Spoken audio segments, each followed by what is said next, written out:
Sarah McLachlan, live on Soundcheck, and the song Loving You Is Easy from her new album called Laws of Illusion, which is actually out next Tuesday, June the 15th. Now, you were talking before about how, you know, you're the type of songwriter who's just kind of laying it all out there. I mean, what you see is what you get.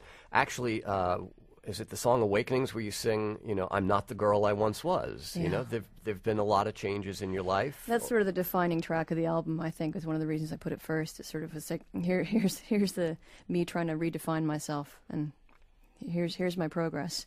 Here's my 2 steps forward, 1 step back.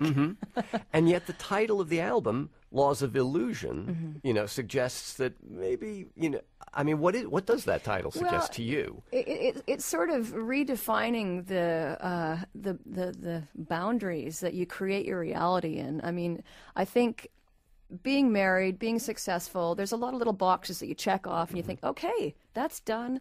I'm going to move forward with my life, and you fabricate this reality, and that's the way you want it to be. And then when the walls fall away and you're left with this, you know, chaos coming at you, this big storm that you never expected.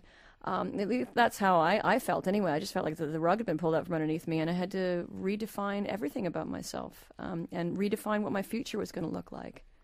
And now that you have, you know, that you've taken this step where you're back on the trail, so to speak, you know, and you've got Lilith Fair restarting, you're not back in the same place that you were back in the late 90s. Where are you? I have no idea. Well, I'm 10 years old, 11 years older, hopefully a little tiny bit wiser. One of the nice things about coming into my 40s, I sort of feel a lot more relaxed about certain things that used to drive me crazy, just small things that, you know, my favorite new quote is, the world is going to continue to spin on its axis if I don't do X. And it's just, you know, where are my priorities? My priorities are my kids. Number one. And every decision I make is based on them and how it's going to affect them.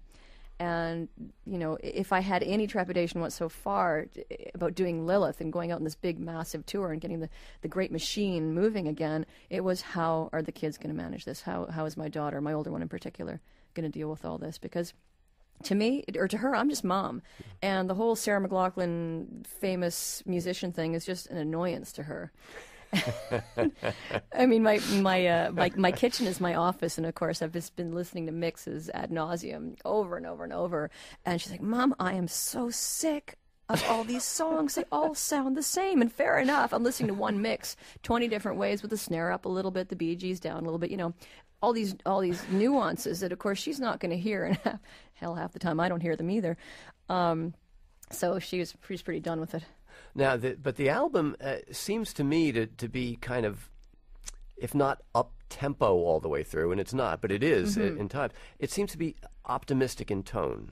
Well, I'm a very optimistic person. You know, I've been through, for me, everything, it's all relative, but it was a really hard couple of years. It was a real roller coaster emotionally, and but change is painful, but it's necessary to grow. And I think that's the silver lining that I always would try to see, no matter how bad I would feel about myself or about the situation, was I'm going to grow from this, and I'm going to become stronger, and I'm going to become better, and I'm going to learn from this. So I'm a big optimist. We're speaking with Sarah McLachlan, who not only is back with her own album, Laws of Illusion, but with the Lilith Fair tour that begins later this month in Calgary. Yeah, the 27th of June is our first date. And at various points along the way, you will be joined by people like Cat Power and Norah Jones and Mary J. Blige and Loretta Lynn and, you know... Heart, Queen Latifah, Erykah Badu, Tegan and Sarah. Metric, Tegan and Sarah. I mean, the list is immense and fantastic. It's been so fun to put this together. What did you learn from those first 3 years of Lilith Fair? I mean, you mentioned, you know, 10 years, 11 years old, or a little bit wiser. What I wish I had what something pearls casual of right wisdom now. have you learned that, you know, is going to hopefully make this one a little easier? I don't know, because I'm not there yet. You know, the bulk of the work for me starts when the tour starts. And I think, you know, I'm really going to have to be focused on how to balance everything, because you're right, when we talked earlier before, I didn't have kids, and it was a huge undertaking. It was a, you know, big full-time, you know, socially demanding gig, and now I'm going to be mom as well. So I think I'm just, more than anything, I just have to sort of take a step back and go, I have to delegate. I'm getting better at delegating. I'm a bit of a control freak. That's my problem. But Do you see the place of Lilith Fair in the musical landscape as being different now, in a musical landscape where some of our top stars are all women? I mean, this is the age of Lady Gaga and Kesha and Rihanna and Beyonce. What's the place of Lilith Fair now? Well, I think that perhaps it's more a want as opposed to a need. Is there still inequality? Absolutely. Was that the initial reason for putting this on? No, it was not. I just wanted to get to see and hear all these amazing women and be part of it and create a community. I mean, and that's sort of something that just naturally and organically happened anyway. And, I'm so excited for that element to come back, to that sense of connection and community that was created. And, I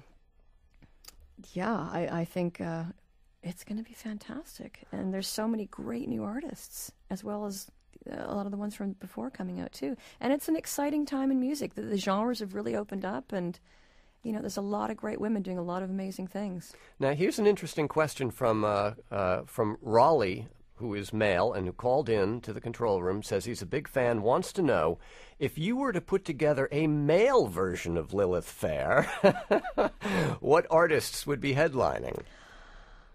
U2, Coldplay, Bon Iver. Is it Bon Iver or Bon Iver? Bon Iver. Bon Iver. I thought it was French, yeah. Rufus Wainwright.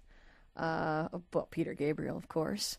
Let's see. I got That's a pretty good start. That's a pretty good start. Good luck getting them. Right off the top of your head. That's not bad.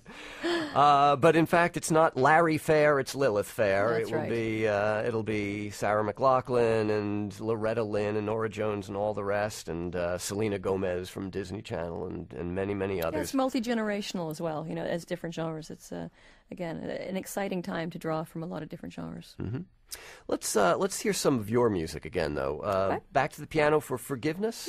Yeah. Once again, Sarah McLachlan performing another song from her forthcoming album. Laws of Illusion is out next Tuesday, but here she is in our Soundcheck studio to play this song from it called Forgiveness.